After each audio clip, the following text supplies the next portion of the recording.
اور وہ کون سی رکاوٹیں ہوتی ہیں جو میری اور میری توبہ کے درمیان میں حائل ہو جاتی ہیں۔ اس میں سے چند ایک بنیادی رکاوٹیں اور ان کو ہم کیسے دور کر سکتے ہیں، اس کے اوپر انشاءاللہ تعالی گفتگو ہوگی۔ رب کریم سے دعا ہے میرے اور آپ کے لیے آج کی اس ملاقات کو اللہ تعالی نفع مند بنا۔ آواز تو کلیئر آ رہی ہے، مسئلہ سمجھ آ رہی سب؟ اللہ تعالیٰ آپ سب کو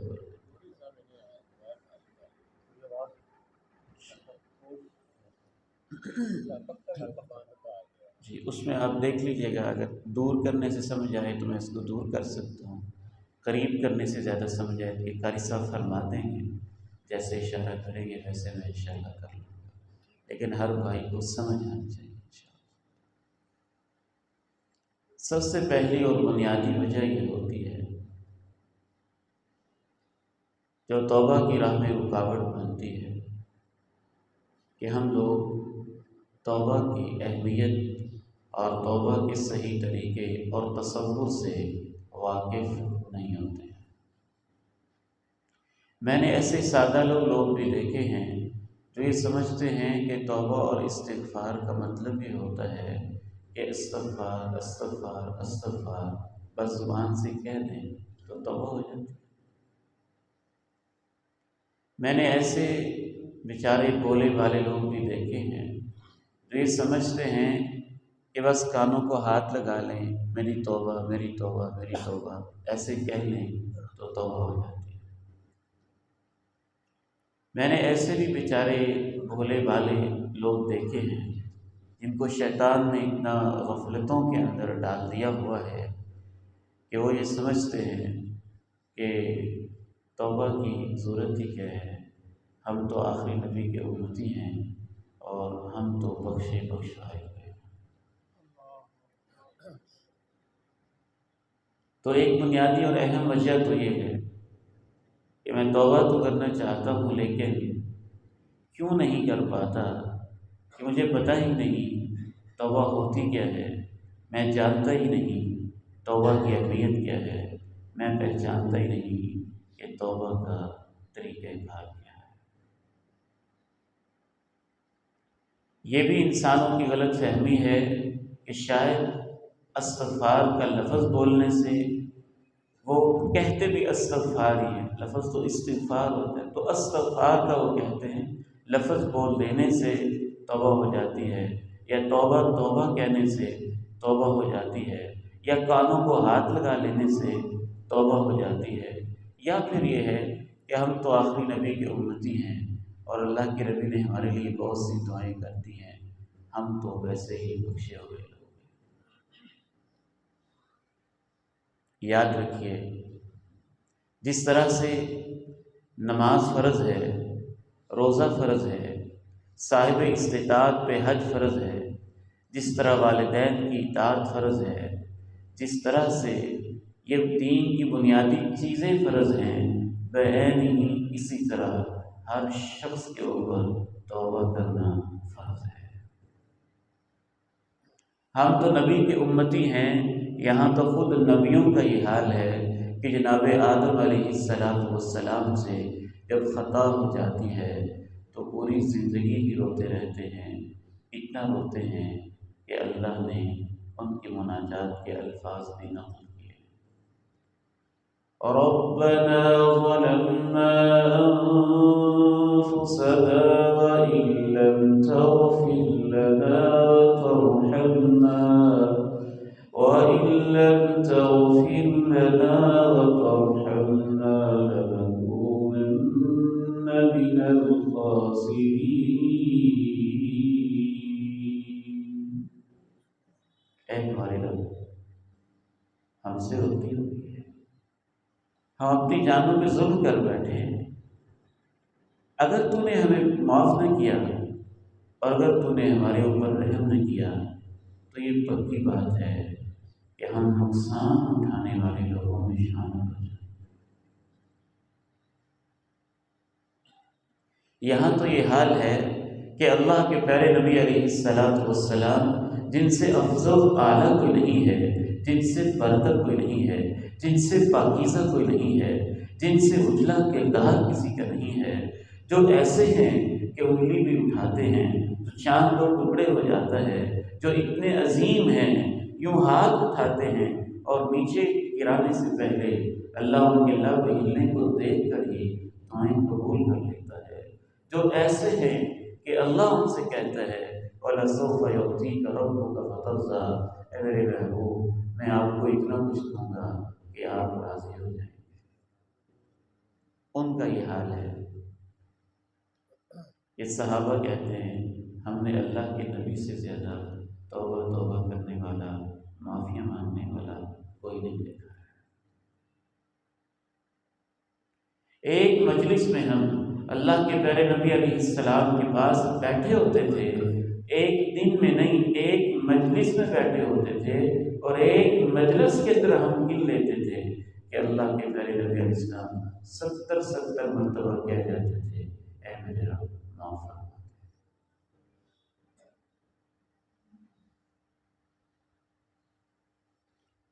تو یہ غلط فہمی تو دور کر لیجئے کہ ہم تو بخشی ہوئی روحیں ہیں، ہمیں تو توبہ کی ضرورت نہیں ہے۔ جو بخشی ہوئی روحیں ہیں وہ سب سے زیادہ اللہ کے حضور توبہ کرتی ہیں۔ انبیاء، صدیقین، شہداء، صالحین، جناب صدیق رضی اللہ تعالی عنہ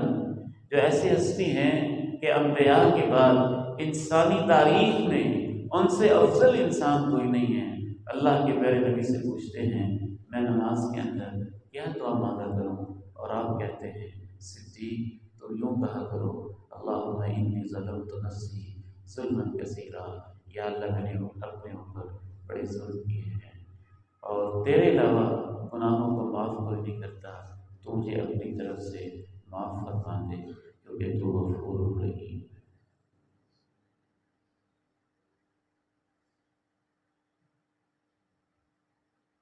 توبہ کے طریقے سے ہم غافل ہوتے ہیں اور اسے نہیں سمجھتے۔ استغفار کا مطلب تو ہم صرف استغفار، بات سادہ لوگ بھائی سمجھ لیتے ہیں کہ استغفار کا مطلب ہے لفظ استغفار، یعنی استغفار۔ میرے بھائیوں، استغفار کا معنی تو ہے اللہ سے معافی مانگنا، یہ تو لفظ ہے سادہ۔ اب معافی مانگنے کے لیے الفاظ بہت سارے ہیں، ان میں سے آپ جو لفظ بھی کہیں گے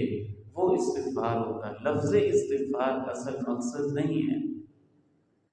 یہ تو ایسے ہی ہے جیسے میں کسی سے کہوں کہ تم مجھ سے معافی مانگو، تم نے میرے اوپر فلاں ظلم کیا تھا، اور وہ کہے معافی مانگنا، معافی مانگنا، معافی مانگنا، اور کوئی لفظ آگے بولے ہی نہ۔ تو استغفار کا معنی تو ہے معافی مانگنا۔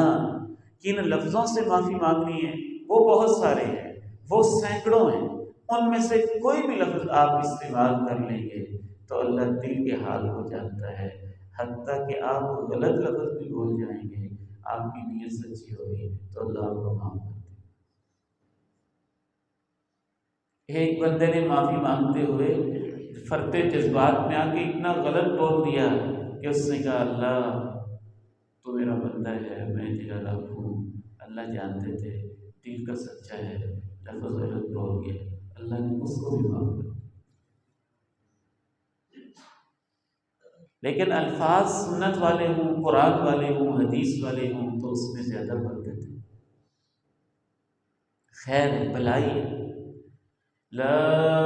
الہ الا انت سبحانک انی کنت من الظالمین، یہ استغفار ہے۔ اللہ تیرے سوا کوئی نہیں ہے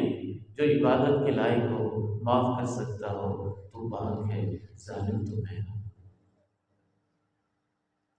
آیت کریمہ جس کو ہم کہتے ہیں یہ بھی استغفار ہے۔ ربنا ظلمنا انفسنا وان لم تغفر لنا وترحمنا لنكونن من الخاسرین، اے ہمارے رب ہم نے اپنی جانوں میں بڑے ظلم ڈھائے ہیں، اگر آپ نے معاف نہ کیا، رحم نہ کیا تو ہم نقصان اٹھانے والوں میں شامل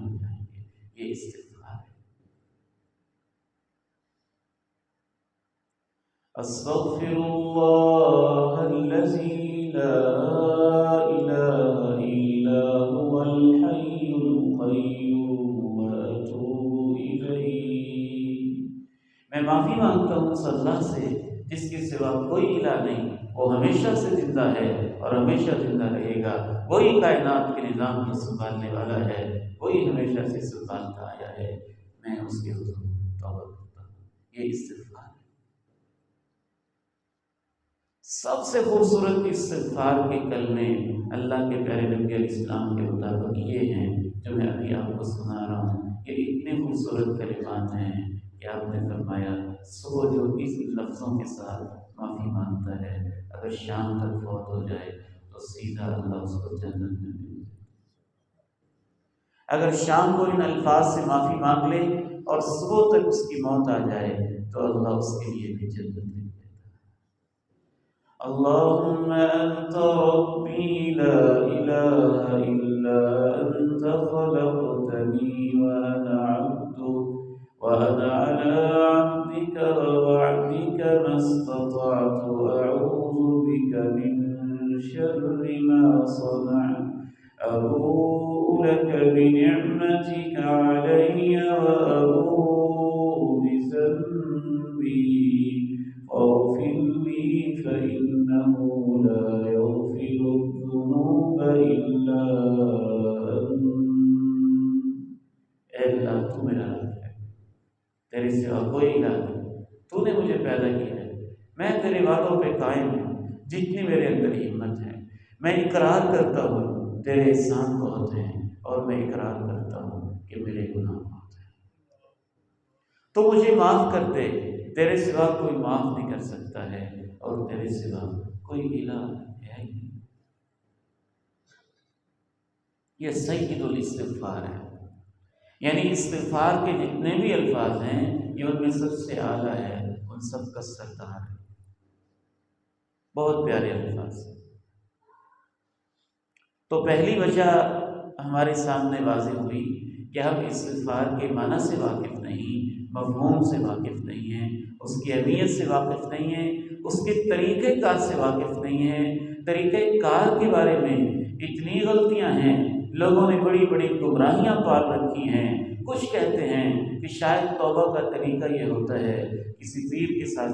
پاس جائیں، کسی بزرگ کے پاس جائیں، وہ پھر معافی مانگتا ہے تو پھر گناہ معاف ہوتے ہیں۔ کچھ یہ سمجھتے ہیں کہ شاید کسی مقدس جگہ پہ جائیں، وہاں جا کے معافی مانگے تو پھر ہی اللہ معاف کرتا ہے۔ کچھ یہ سمجھتے ہیں شاید کوئی خاص پانی ہوتا ہے، اس کے اندر غسل کرتے ہیں تو پھر گناہ معاف ہوتے ہیں۔ کچھ یہ سمجھتے ہیں کہ شاید کوئی خاص لباس ہوتا ہے، وہ پہن لیں تو پھر گناہ معاف ہوتے ہیں۔ کچھ یہ سمجھتے ہیں، عیسائی لوگوں کا یہ تصور ہے کہ اپنے امام کے پاس جائیں، اپنا جو راہب ہے، فادر ہے، پادری ہے، اس کے پاس جائیں، اس کو بتائیں میں نے یہ گناہ کیا ہے، پھر وہ کوئی چندہ دیتے ہیں، پھر وہ سرٹیفکیٹ دیتے ہیں تو پھر گناہ معاف ہوتے ہیں۔ یہ سارے ہی تصور قرآن کے خلاف ہیں، حدیث کے خلاف۔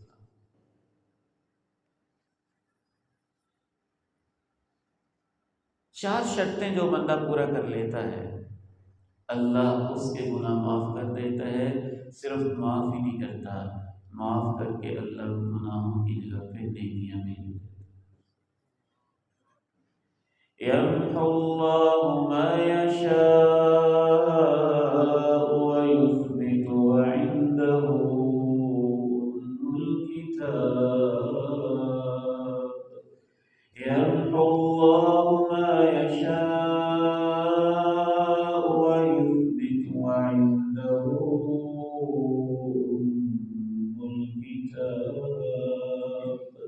اللہ جو چاہتا ہے مٹاتا ہے، اللہ جو چاہتا ہے لکھا رہنے دیتا ہے۔ اصل تو سارے ریکارڈ اس کے پاس ہے، کسی اور کے پاس نہیں، اللہ کے پاس ہے۔ اس کا اختیار ہے کون سا گناہ مٹانا ہے، اس کا اختیار ہے کون سا نہیں مٹانا ہے۔ اس کا اختیار ہے کس کو معافی دینی ہے، اس کا اختیار ہے کس کو معافی نہیں دینی ہے، اس کا اختیار ہے، وہ فیصلہ کرتا ہے کون سچی توبہ کرتا ہے، اس کا فیصلہ ہوتا ہے کون جھوٹی توبہ کرتا ہے۔ دل کے حال کو وہ جانتا ہوتا ہے، دل کی دھڑکنوں کو وہ پہچانتا ہوتا ہے، سینے کے رازوں کو وہ جانتا ہوتا ہے، نیتوں کو وہ پہچانتا ہوتا ہے۔ اس نے فیصلہ کرنا ہے اس نے سچی توبہ کی ہے یا نہیں کی ہے، اس کی توبہ قبول ہے یا نہیں قبول ہے۔ پہلی بات تو اس حوالے سے یہ سمجھ لیجئے اور اس غلط فہمی کو دور کر لیجئے، دنیا کے کسی انسان کے پاس یہ اتھارٹی نہیں ہے، کسی بزرگ کے پاس یہ اتھارٹی نہیں ہے، کسی پیر کے پاس یہ اختیار نہیں ہے، کسی عالم کے پاس یہ چانس نہیں ہے، کسی بھی پروہت کے پاس اور دلائی لاما کے پاس، کسی پادری کے پاس، کسی ربی کے پاس، کسی پنڈت کے پاس، کسی شخص کے پاس، دنیا کے کسی انسان کے پاس یہ اختیار نہیں ہے کہ میرے جیسا انسان ہو اور میں اس کے سامنے جا کے کہوں کہ مجھ سے یہ غلطی ہو گئی ہے اور وہ مجھے معاف کرے۔ اللہ نے ہمیں اتنا ذلیل نہیں کیا ہے، وہ پردے ڈالنے والا ہے، وہ ستیر ہے، وہ کریم ہے، وہ رحمان ہے، وہ رحیم ہے۔ وہ یہ نہیں چاہتا کہ اس کے بندے در در کی ٹھوکریں کھاتے پھریں، اور کوئی جانتا بھی نہیں ہے، کیونکہ توبہ تو دل کا معاملہ ہوتا ہے کہ سچے دل سے آیا ہے کہ نہیں آیا۔ میرے دل کے حال اللہ کے علاوہ جانتا ہی کوئی نہیں ہے، لہذا کسی کو اختیار کا فیصلہ ہی نہیں ہے۔ ہاں، اللہ دل کے حال کو جانتا ہے، اور اللہ نے یہ شرطیں جو لکھی ہوئی ہیں اپنی کتاب میں، جو بیان کی ہیں اس کے پیارے نبی میں، نبی کریم صلی اللہ علیہ وسلم نے، اس میں سب سے پہلی صفت یہ ہے کہ آپ شرمندگی محسوس کر جائیں کہ اللہ زندگی بڑی گزر گئی ہے اور گناہ بڑے کیے ہیں، شرمندہ ہو گئے۔ دل سے آپ ندامت محسوس کریں، شرمندگی محسوس کریں۔ پہلا سٹیپ ہے توبہ کا، ندامت محسوس کریں، شرمندگی محسوس کریں آپ نے رب کے سامنے، پھر اس شرمندگی کی وجہ سے آپ کی زبان پہ الفاظ آ جائیں کہ اللہ بہت گنہگار ہوں، مجھے معاف کر دے۔ اور تیسری شرط یہ ہے کہ آپ اس گناہ کو چھوڑ بھی دیں، اور چوتھی شرط ہے کہ اللہ سے وعدہ کر لیں، اے اللہ میں آئندہ ایسے نہیں کروں گا۔ اور پانچویں شرط ہے کہ خالص نیت کے ساتھ یہ کریں، اور نیتیں صرف اللہ ہی جانتا ہے۔ اس وجہ سے نہیں گناہ چھوڑا کہ فلاں بندہ دیکھ رہا تھا، اس وجہ سے گناہ نہیں چھوڑا کہ اب ہوتا ہی نہیں ہے، اس وجہ سے گناہ نہیں چھوڑا کہ شراب پینا تو چاہتا ہوں اب ملتی نہیں ہے، اس وجہ سے گناہ نہیں چھوڑا، نشہ کرنا تو چاہتا ہوں لیکن سختی بہت ہو گئی ہے، اس وجہ سے گناہ نہیں چھوڑا کہ اب شراب خریدنے کے پیسے ہی نہیں ہیں، زنا کرنا تو چاہتا ہوں لیکن اب کوئی میرے ساتھ زنا کے لیے آمادہ اور تیار ہی نہیں ہے، اس لیے تیرے چھوڑ دیتا ہوں۔ نہیں، نیت خالص ہو، اللہ تیرے ڈر سے چھوڑ رہا ہوں، تیرے جلال سے چھوڑ رہا ہوں، تیرے خوف سے چھوڑ رہا ہوں، تیرے سامنے پیش ہونا ہے، اس شرمندگی سے چھوڑ رہا ہوں، تیری نافرمانی کر کے تیرے سامنے کیسے جاؤں گا۔ اور آخری شرط یہ ہے کہ اگر اس گناہ کا تعلق اللہ کے بندوں کے ساتھ ہے، کسی کی زمین پہ ناجائز آپ نے قبضہ کیا ہوا ہے، کسی کی وراثت آپ نے ہڑپ کی ہوئی ہے اور کسی بندے کا حق مارا ہوا ہے، تو پھر توبہ تو اللہ کے سامنے ہوگی لیکن اس کا حق واپس کرنا، چونکہ اس کا حق آ گیا ہے۔ توبہ پھر بھی اللہ ہی کے سامنے ہے لیکن اس کا حق ہے وہ اسے واپس کرنا۔ آگے بڑھیے، تو پہلی بات یہ واضح ہوئی کہ میں توبہ تو کرنا چاہتا ہوں لیکن اس لیے نہیں کر پاتا کہ توبہ کو میں اہم نہیں سمجھتا یا اس کا طریقہ نہیں آتا ہے، تو طریقہ بھی الحمدللہ واضح ہو گیا ہے، اور جو اس کی شرطیں ہیں وہ بھی واضح ہو گئی ہیں، اور اس کی اہمیت بھی واضح۔ دوسری وجہ، میں توبہ تو کرنا چاہتا ہوں لیکن توبہ کیوں نہیں کر پاتا، دوسری اہم ترین وجہ اس کی یہ ہوتی ہے کہ ہم گناہ کو معمولی سمجھتے ہیں۔ اہل علم نے، اہل تزکیہ نے اسے لکھا ہے استصغار الذنوبی، کہ بندہ یہ سمجھتا ہے کوئی بات نہیں، چھوٹا سا گناہ ہی نا، کیا فرق پڑتا ہے، نہ بھی توبہ کی تو پھر کیا ہو جائے گا، نہ بھی گناہ چھوڑا تو پھر کیا ہو جائے گا، اس غلطی کو نہ بھی چھوڑا تو پھر کیا ہو جائے گا، کیا فرق پڑتا ہے، معمولی سے کون سی ایسی بات ہے۔ اور اہل علم نے یہ بات لکھی اپنی کتابوں کے اندر، اللہ ان لکھنے والوں کی قبروں پہ کروڑوں رحمتیں نازل فرمائے۔ بعض دفعہ گناہ چھوٹا ہوتا ہے لیکن جب بندہ اس کو حقیر سمجھتا ہے نا، تو یہ حقیر سمجھنا اللہ کے نزدیک اس گناہ کو بڑا بنا دیتا ہے کہ میرا بندہ ہو کے میری نافرمانی کی کوئی پرواہ ہی نہیں سے، میری بغاوت کی کوئی فکر ہی نہیں سے، یہ گناہ کو معمولی سمجھتا ہے، اور گناہ کو معمولی سمجھنا منافق کی نشانی ہوتی ہے، اور گناہ کو یوں سمجھنا مجھ سے غلطی ہو گئی ہے اب میرا کیا بنے گا، یہ مومن کی نشانی۔ رسول اللہ صلی اللہ علیہ وسلم نے یہ فیصلہ کر دیا کہ جو منافق ہوتا ہے وہ گناہ کو ایسے سمجھتا ہے جیسے ناک کے اوپر ایک مکھی بیٹھی اور اس نے اڑا دی، وہ پھر بیٹھی، پھر اس نے یوں کر کے اڑا دی، وہ پھر بیٹھی، پھر اس نے یوں کر کے اڑا دی۔ قربان چاہیے اللہ کے پیارے نبی علیہ السلام ہماری نفسیات کا تجزیہ کیسے کر رہے ہیں، اور آپ نے ارشاد فرمایا جو بندہ مومن ہوتا ہے وہ گناہ کو ایسے سمجھتا ہے جیسے ایک پہاڑ ہے، وہ اس کے نیچے بیٹھا ہوا ہے اور پہاڑ یوں نیچے آ رہا ہے، اور یہ چھوٹی سی جان اتنے منوں اور اتنے اونچے پہاڑ کے نیچے بیٹھ کے بندے کی کیفیت کیا ہوگی اگر اسے پتہ چلے کہ چھت میرے اوپر گرنے والی ہے، اللہ سب کی حفاظت فرمائے۔ اگر اسے پتہ چلے کہ پہاڑ میرے اوپر گرنے والا ہے تو اس کی کیا فیلنگز ہوگی، وہ کیسے سیکھ جائے گا، وہ کیسے بے چین ہو جائے گا۔ اللہ کے پیارے نبی اسلام فرماتے ہیں مومن بندہ گناہ کے بعد ایسی فیلنگز رکھتا ہے، اس کو ایسے محسوس ہوتا ہے۔ اب اگر ایسے محسوس نہیں ہو رہا تو اس کا مطلب ہے کہیں کوئی منافقت پائی جاتی۔ تو دوسری وجہ، میں توبہ تو کرنا چاہتا ہوں لیکن اس لیے نہیں کر پاتا کہ میں گناہوں کو معمولی سمجھتا ہوں، اور بعض دفعہ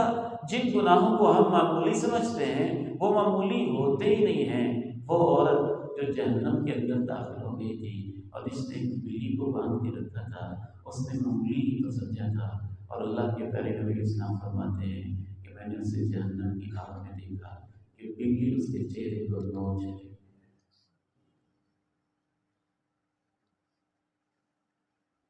یہاں ماں کو ستایا جائے تو اسے بھی نوجوان معمولی سمجھتا ہے، یہاں باپ پوری زندگی روتا رہے تو بیٹا سمجھتا ہے پھر کیا ہوا، کوئی بات نہیں ہے، ایسے تو ہوتا ہی رہتا ہے۔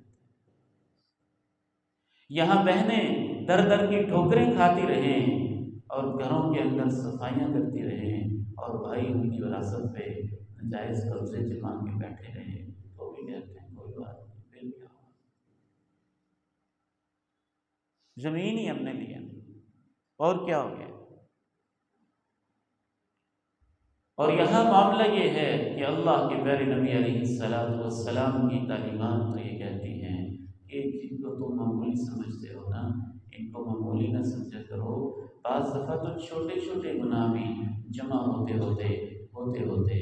انسان کو ناکام کر دیتے ہیں۔ اس کی مثال یوں سمجھیے، جیسے ایک بچہ ہے ایگزامینیشن ہال کے اندر بیٹھا ہوا ہے اور وہ یہ کہتا ہے ایک نمبر کا سوال ہے نا، اگر چھوڑ بھی دیا تو کیا فرق پڑتا ہے، پھر اگلا سوال آتا ہے کہتے ہیں ایک نمبر ہی ہے نا، اس سے کیا فرق پڑتا ہے، پھر اگلا سوال آتا ہے ایک نمبر کی بات ہے، اس سے کیا فرق پڑتا ہے، پھر اگلا سوال آتا ہے بس ایک نمبر کی بات ہے، اس سے کیا فرق پڑتا ہے، کرتے کرتے کرتے 50 نمبر کا پیپر وہ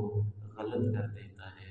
اب تک تو خیر تھی، اور جب وہ 51 پہ پہنچا تو اس نے پھر یہ کہا ایک نمبر کی بات ہے، کیا فرق پڑتا ہے۔ اب 51 نمبر اس نے ضائع کر دیے۔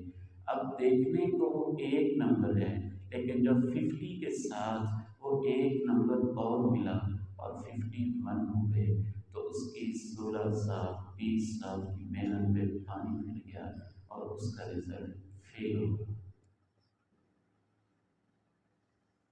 بس گناہ بھی میرے اور آپ کے ساتھ کبھی کبھی ایسے ہی کرتے ہیں۔ تیسری وجہ جس وجہ سے میں توبہ تو کرنا چاہتا ہوں لیکن نہیں کر پاتا، وہ یہ ہے کہ ہمارے ذہنوں کے اندر شیطان نے ایک بات بٹھائی ہوئی ہے کہ اللہ بہت ہی غفور الرحیم ہے، وہ غفور الرحیم ہے۔ یہ شیطان کی اصل چال نہیں ہے، یہ تو قرآن کہتا ہے وہ غفور الرحیم ہے، یہ وہ خود کہتا ہے میں رحمان رحیم ہوں، یہ وہ خود کہتا ہے میرے جیسا بخشنے والا کوئی نہیں، یہ تو وہ خود کہتا ہے زمین سے لے کے آسمان تک تو گناہوں کے بھر دے تو میں اتنی ہی تجھے معافیاں دینے پہ قادر ہوں۔ وہ تو خود کہتا ہے اگر تیرے اتنے گناہ ہوں کہ آسمان کی بلندیوں کو اور بادلوں کو چھونے لگے اور پھر تو میرے پاس آ جائے تو میں ان کو بھی معاف کر سکتا ہوں، کوئی شک نہیں ہے وہ غفور رحیم ہے۔ لیکن شیطان جو اگلی چال چلتا ہے وہ شیطان کی چال ہے کہ وہ ہمیں کہتا ہے غفور رحیم ہے، وہ کوئی بات نہیں، دو چار اور عزتیں لوٹ لو وہ غفور رحیم ہے، دو چار گپلے اور کر لو وہ غفور رحیم ہے، دو چار اور جھوٹے کیس کر دو وہ غفور رحیم ہے، دو چار اور جھوٹی قسمیں اٹھا دو وہ غفور رحیم ہے، دو چار اور فائلیں کالی کر دو جھوٹ بول کے وہ غفور رحیم ہے، دو چار اور ناجائز قبضے کر لو وہ غفور رحیم ہے، دو چار اور جھوٹ بول لو کیا فرق پڑتا ہے وہ غفور رحیم ہے۔ میں نہیں کہتا، آپ اپنے ضمیر سے پوچھیں قرآن میں کہیں غفور رحیم ہونے کا یہ مطلب لکھا ہوا ہے؟ غفور الرحیم ہونے کا مطلب تو یہ ہے کہ جتنی غلطیاں ہو گئی ہیں بس باز آ جاؤ، چھوڑ دو، اللہ کی طرف واپس پلٹاؤ، سچے دل سے توبہ کر جاؤ، وہ معاف کرنے والا ہے۔ اس کا یہ مطلب نہیں ہے ضدی بنے رہو اور اپنے گناہوں پہ اڑے رہو، وہ غفور الرحیم۔ وَأَنِيبُوا إِلَىٰ رَبِّكُمْ وَأَسْلِمُوا لَهُ مِن قَبْلِ أَن يَأْتِيَكُمُ الْعَذَابُ ثُمَّ لَا تُنصَرُونَ۔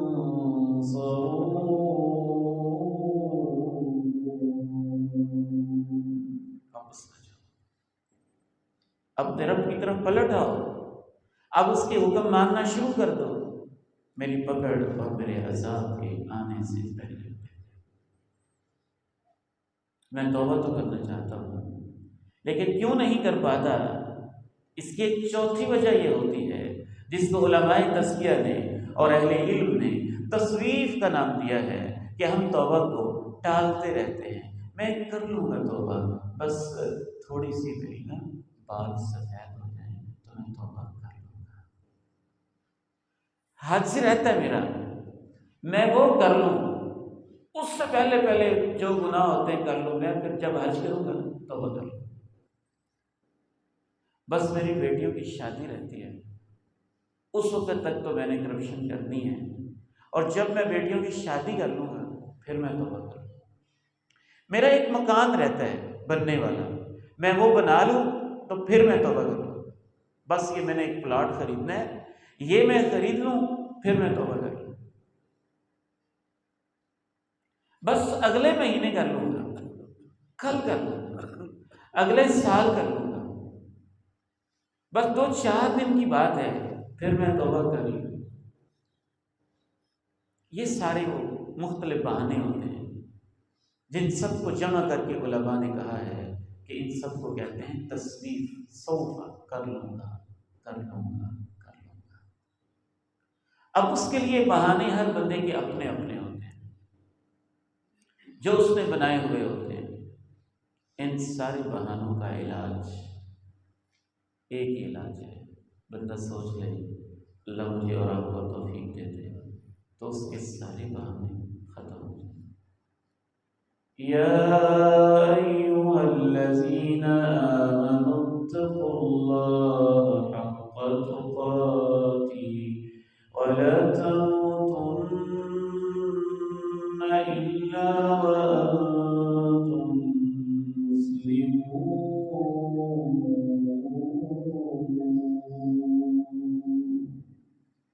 ایمان والو، اللہ کے حکموں کی پابندی کرو، جیسے پابندی کا حق ہے، جہاں سے اس نے روکا ہے وہاں رک جاؤ، جیسے رکنے کا حق ہے، جو اس نے کرنے کا کہے وہ کرو، جیسے اس کی شان بنتی ہے، اس کی شان کے مطابق اس کے حکموں کو اہمیت دو، اور دیکھو دیکھو تمہیں کبھی موت نہ آئے مگر اس حالت میں آئے کہ تم اللہ کی فرما برداری کرو۔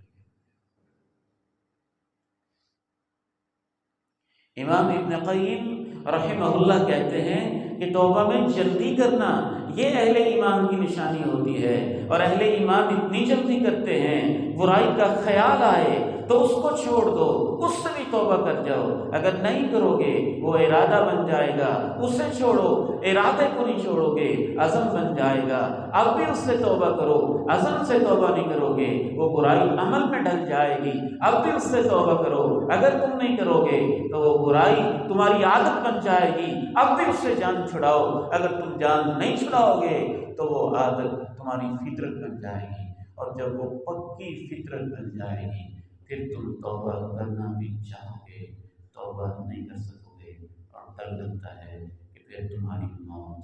گناہ کی حالت میں ہوگی۔ وہ عربی خوبصورت نوجوان تھا،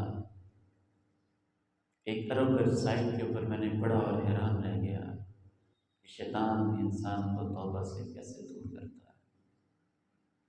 وہ بھی یہی سوچتا تھا کر لوں گا توبہ، ابھی تو جوانی ہے، ابھی کون سی توبہ کی عمر ہے، ابھی تو بڑی عمر پڑی ہوئی ہے، اور سعودی عرب کا ماحول تب آج سے بہت بہتر تھا، اور وہاں اسے گناہ کا موقع نہیں ملتا تھا، اور وہ گناہ کرنے کے لیے یورپ کے ٹکٹ لیتا تھا اور یورپ کا ویزا لیتا تھا، پکنک پہ جاتا تھا، 7 اسٹار ہوٹل بک کرواتا تھا، اور وہاں جا کے اپنی خواہشات کی تکمیل کرتا تھا۔ این اس حالت میں شیطان اسے کس حد تک ورغلاتا ہے کہ 7 اسٹار کسی ہوٹل کے اندر، یورپ کے ماحول کے اندر، رات کے کسی ماحول کے اندر گناہ کی حالت میں ایسے اس کی موت واقع ہوتی ہے کہ اس نے اس کوئی عورت کو نعوذ باللہ پاؤں میں گر کے سجدہ کیا ہوا تھا۔ حسن کو بھی لوگ پوچھتے ہیں، اور شیطان بھی ایسے ایسے انسان کو دھکے دے دے کے اتنی دور لے جاتا ہے کہ اس کی واپسی کے راستے بند ہو چکے ہوتے ہیں۔ وہ بھی ایک عربی نوجوان ہی تھا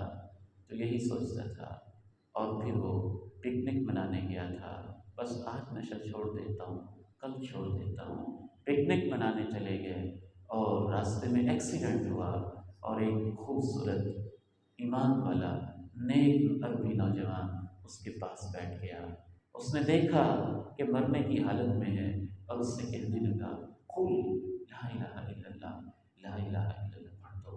لا الہ الا اللہ پڑھ دو، لیکن اس کی زبان پہ عربی ہونے کے باوجود لا الہ الا اللہ چڑھتا ہی نہیں تھا، اور اس نے جانتے ہوئے کہا وہ شراب کی ایک بوتل گاڑی میں پڑی ہے، مجھے وہ تو پلا دو۔ یہ اس کا آخری بول تھا، اور یہ کہتے ہوئے اس کی موت ہو گئی۔ مجرشاہین کے قبرستان میں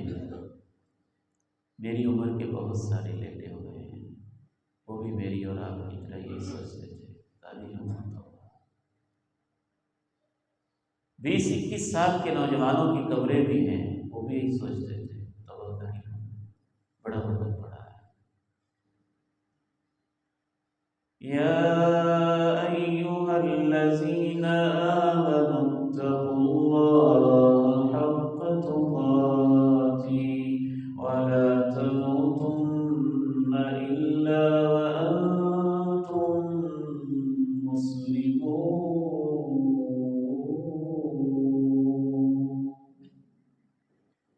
میں توبہ تو کرنا چاہتا ہوں لیکن کیوں نہیں کر پاتا؟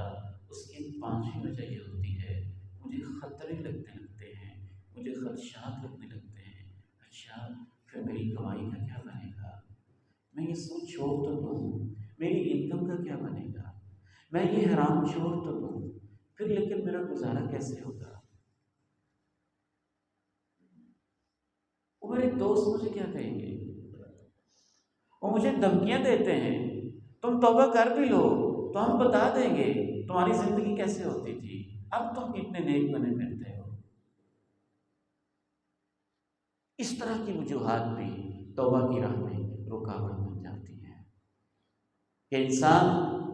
کو مختلف مستقبل کے خدشے محسوس ہوتے ہیں۔ اس کا کیا بنے گا؟ بیٹے کا کیا بنے گا؟ بیٹی کا کیا بنے گا؟ کمائی کا کیا بنے گا؟ فلاں چیز کا کیا بنے گا؟ فلاں چیز کا کیا بنے گا؟ فلاں کا کیا بنے گا؟ فلاں مسئلے کا کیا بنے گا؟ فلاں مسئلے کا کیا؟ کبھی دھمکیاں بھی ملتی ہیں، کبھی سختیاں بھی ہوتی ہیں، اور کبھی پرانی کمپنی کے لوگ وہ چھیڑتے بھی ہیں، تنگ بھی کرتے ہیں، ٹیز بھی کرتے ہیں، پریشان بھی کرتے ہیں۔ اس وجہ سے بھی انسان توبہ کے راستے سے بعض دفعہ پیچھے ہٹ جاتا ہے۔ لیکن یاد رکھو، توبہ کا تو مطلب ہی اتنا پیارا ہے، جو توبہ کر رہا ہوتا ہے اللہ کی عظمت کی قسم اٹھا کے کہتا ہوں، وہ دنیا کی صحافت کو چھوڑ کے اپنے آپ کو اللہ کے حوالے کر رہا ہوتا ہے۔ اس سے بڑا سہارا کس کا ہو سکتا ہے؟ یہ تو صرف یقین اور ایمان کا مسئلہ ہے۔ کیا حرام کی کمائی جو شیطان کروا رہا ہے اس وجہ سے میں جی رہا ہوں، اور جب میں اس کو چھوڑ دوں گا تو اللہ مجھے کیا جینے نہیں دے گا؟ کیا اللہ اپنوں کے ساتھ ایسے کرتا ہے؟ کیا شیطان نعوذ باللہ اللہ سے زیادہ وفا کر رہا ہے؟ کیا مجھے اپنے اس چھوٹے سے مستقبل کا تو بڑا خطرہ ہے کہ یہ 15 سال 10 سال کی زندگی کیسے گزرے گی، اور مجھے اس مستقبل کا کوئی فکر نہیں ہے جو قبر کا مستقبل ہے، جو 50,000 سال کا مستقبل ہے، اور جو ہمیشہ کا مستقبل ہے۔ امام فضیل ابن عیاض رحمہ اللہ ایک دفعہ میدان عرفات میں کھڑے تھے اور ان کی چیخیں نکل گئی اور وہ رو پڑے۔ پوچھنے والوں نے پوچھا، آپ کو کیا ہوا؟ کہنے لگے، واسو عطا وَإِنْ أَخَوْتَ، اے اللہ گناہ بڑے ہیں، تو معاف بھی کر دے تو ان گناہوں کے ساتھ تیرے سامنے جاتے ہوئے شرمندگی تو بڑی ہوگی۔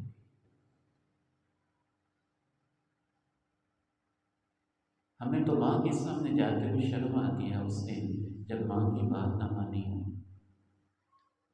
اور باپ کے سامنے جاتے ہوئے شرم آتی ہے اس دن جب باپ کا کہا پورا نہ کیا ہو، اور دوست کے سامنے جاتے ہوئے شرم آتی ہے اس وقت جب دوست نے کوئی کام کہا ہو اور ہم سے وہ کام نہ ہو پایا ہو، یا اس نے کسی کام سے روکا ہو اور ہم کسی وجہ سے رک نہ پائے ہوں، تو شرم سی آتی ہے۔ کیا وہ دوست کیا سوچے گا؟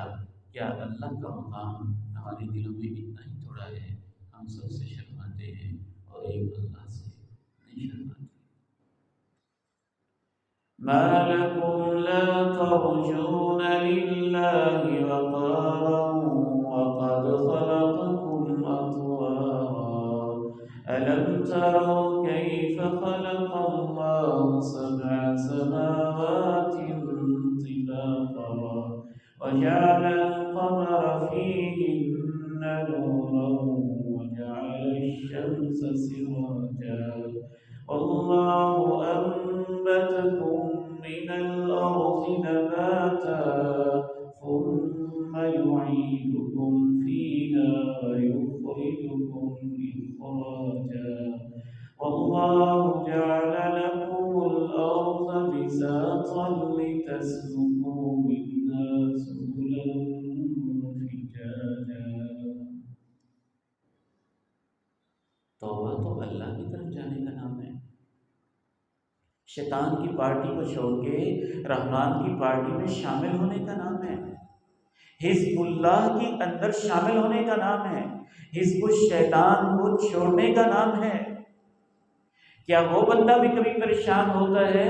جو ایک کمزور سی دھوکے باز سیاسی پارٹی کو چھوڑ کے ایک ایسے فریق کی طرف جا رہا ہو جو اقتدار میں ہو، جو بادشاہت میں ہو، جو طاقتوں میں ہو، جو غنی بھی ہو، جو دولت والا بھی ہو، دنیا کے ہم فیصلے کرتے ہیں تو بڑے سمجھدار ہوتے ہیں، جب دین کے ہم فیصلے کرتے ہیں تو ہماری عقل پہ پردے کیوں پڑ جاتے ہیں؟ توبہ کرنے والوں کو اللہ بے سہارا کبھی نہیں چھوڑتا ہے،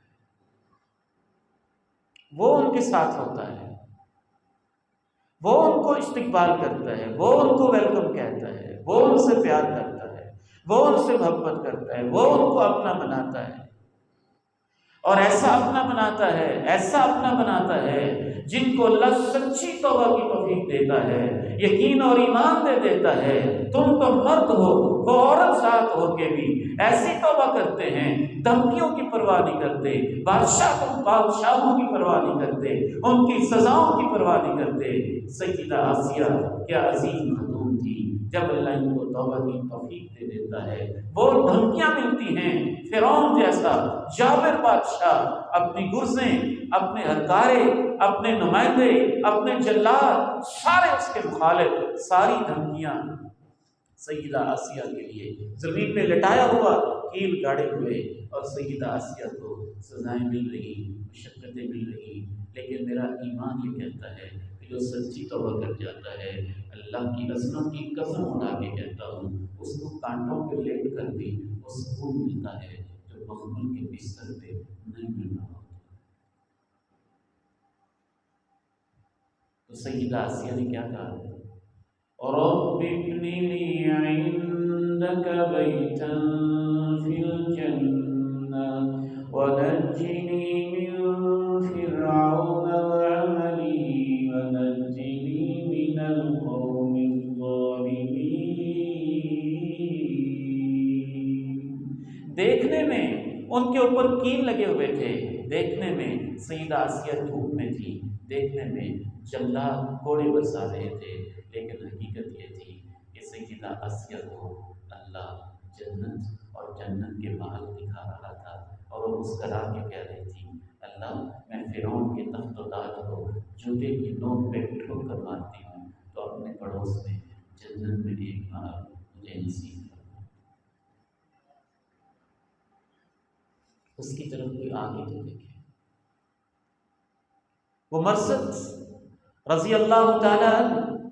ان کے ساتھ بھی یہی پرابلم ہوئی تھی، وہ پرانی عورت تھی، پرانا ان کا معاشرہ تھا، مکی زندگی کے اندر تھے، اللہ کے نبی کے غلام بنے، اور آپ نے دیکھا کہ مرثد بہادر بھی بہت ہے، ڈیل ڈول بھی اس کی بڑی مضبوط ہے، اور لیڈر وہی ہوتا ہے جو بندے کی نفسیات کو سمجھ کے اس کے مطابق اس سے کام لیتا ہے۔ اللہ کے نبی کیا خدمت کر سکا ہوں؟ کہا کچھ ہمارے مظلوم صحابہ مکہ کے لوگوں کے قید میں ہیں، تو رات کو جایا کرو، کندھوں پہ اٹھا کے میرے ان مظلوم قیدیوں کو لے کے آیا کرو، کافروں کی قید سے آزادی دلوایا کرو۔ وہ یوں اٹھانے گئے تو مکہ کی گلی میں ان کو وہ پرانی معشوقہ اناق ملی۔ اناق کہتی ہے مرثد دیکھو کیسی خوبصورت رات ہے، پرانی یادیں تازہ کرتے ہیں، توبہ بھی کیا عجیب چیز ہوتی ہے۔ جناب مرثد کہتے ہیں اناق ان ہاتھوں نے اللہ کے پیغمبر پہ ہاتھ رکھے، کلمہ پڑھ لیا ہے، آخرت کو مان لیا ہے، اب یہ تیرے جیسے جسم کو ٹچ نہیں کر سکتے۔ اچھا تو میں ابھی اعلان کرتی ہوں، ابھی شور مچاتی ہوں کہ مکہ والوں وہ آیا ہوا ہے ظالم جو تمہارے قیدیوں کو اٹھا کے لے کے جا رہا ہے، میں ابھی اعلان کرتی ہوں، لیکن توبہ والا تو اپنے آپ کو اللہ کے حوالے کر چکا ہوتا ہے، اسے ان چیزوں کی پرواہ کب ہوتی ہے؟ وہ اللہ کی طرف پلٹ کے جا رہا ہوتا ہے۔ جناب مرثد کہتے ہیں تیرے دل میں جو آتا ہے تو کر لے، یہ ہاتھ جو اللہ کے پیغمبر کے ہاتھ پہ ہاتھ رکھ کے بیعت کر چکے ہیں، اب کسی غیر بات کو نہیں کر سکتے۔ واپس آ جاتے ہیں، دوڑ لگا دیتے ہیں، اللہ ان کو بچا لیتا ہے۔ واپس پہنچ جاتے ہیں، وہ شور مچاتی رہتی ہے، مدینے میں آ جاتے ہیں، پھر خیال آتا ہے،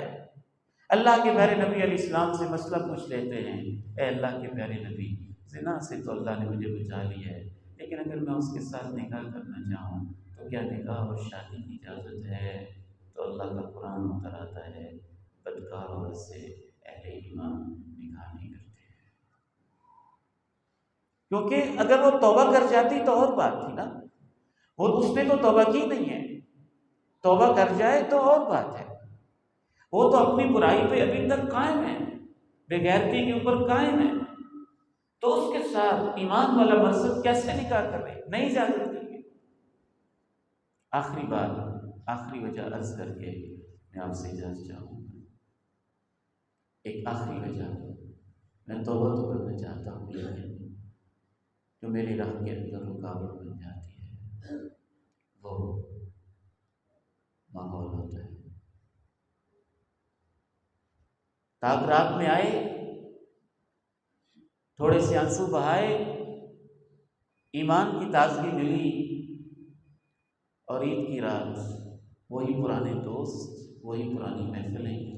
وہی پرانی کمپنی، وہی پرانی گپ شپ، وہی فیس بک کے پیجز، وہی واٹس ایپ کے گروپس، وہی یوٹیوب کے چینل، وہی گلیاں، وہی محلے، وہی فرینڈ شپ، وہی دوستیاں، تو پھر انسان اس ماحول میں جا کے اسی زندگی کی طرف واپس چلے جاتا ہے۔ میں توبہ تو کرنا چاہتا ہوں لیکن میری توبہ اس لیے سچی نہیں ہو پاتی کہ میں نے ماحول تو بدلا ہی نہیں، دوستی تو بدلی ہی نہیں، پیجز تو انسب کیے ہی نہیں، وہ چینلز تو چھوڑے ہی نہیں، ان گروپوں سے تو لیفٹ ہوا ہی نہیں، اور وہ دوستیاں تو میں نے چھوڑی ہی نہیں، تو وہی دوستیاں، وہی ماحول، وہی گلیاں، وہی گپ شپ، وہی بیٹھ کے، وہی ڈرائنگ روم،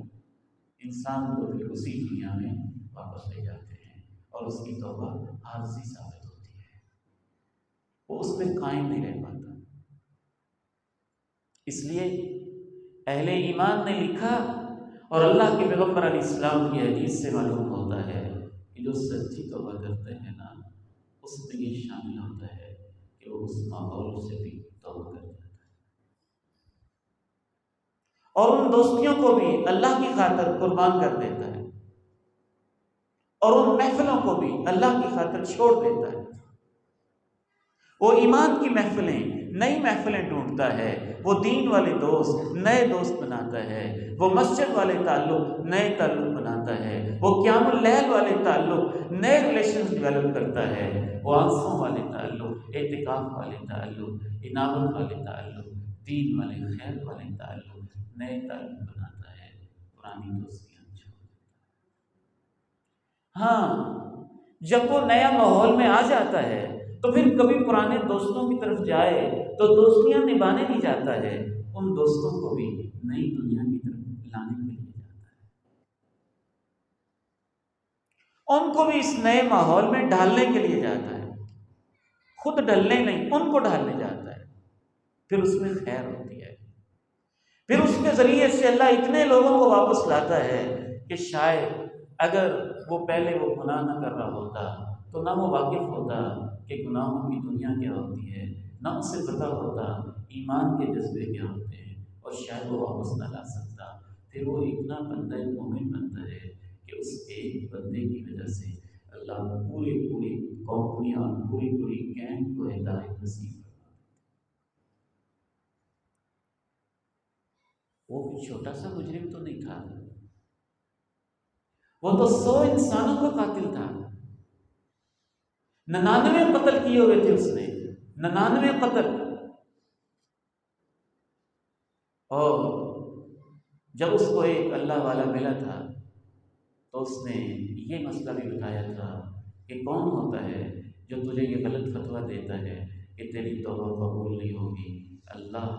نے توبہ کے دروازے کھلے رکھے ہیں، بس اتنا سا کام کرو کہ جس ماحول میں تم رہتے ہو، جس بستی میں تم رہتے ہو، اس کا ماحول ہی خراب ہے، تم اس بستی کو چھوڑ دو، ایک اور بستی ہے وہاں نیک لوگ رہتے ہیں، تم وہاں چلے جاؤ، وہ پہنچا بھی نہیں تھا، ابھی تو اس نے ارادہ کیا تھا، سفر شروع کیا تھا۔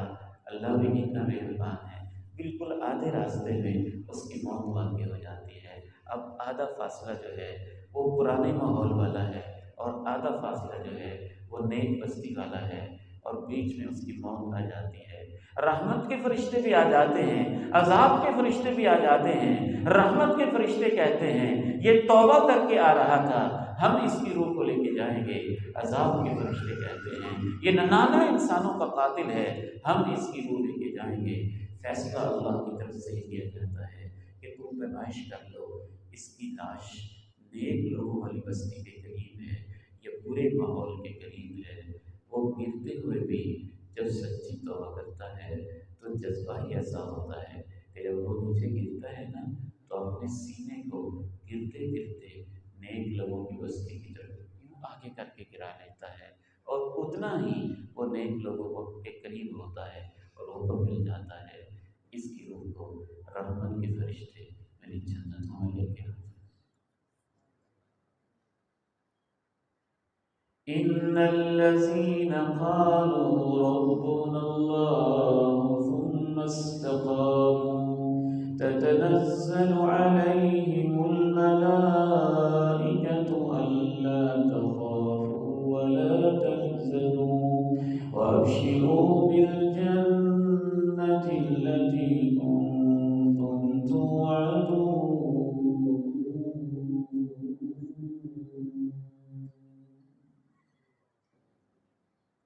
اللہ تعالیٰ سے دعا ہے کہ توبہ کی راہ میں جتنی رکاوٹیں ہیں، آخری عشرہ شروع ہو رہے ہیں، اور اسی عشرے کے اندر، بلکہ اسی مجلس کے اندر، بلکہ اسی لمحے اللہ ہمیں یہ رکاوٹیں دور کرنے کی توفیق نصیب فرمائے۔ راستے نکالنا رب کا کام ہے،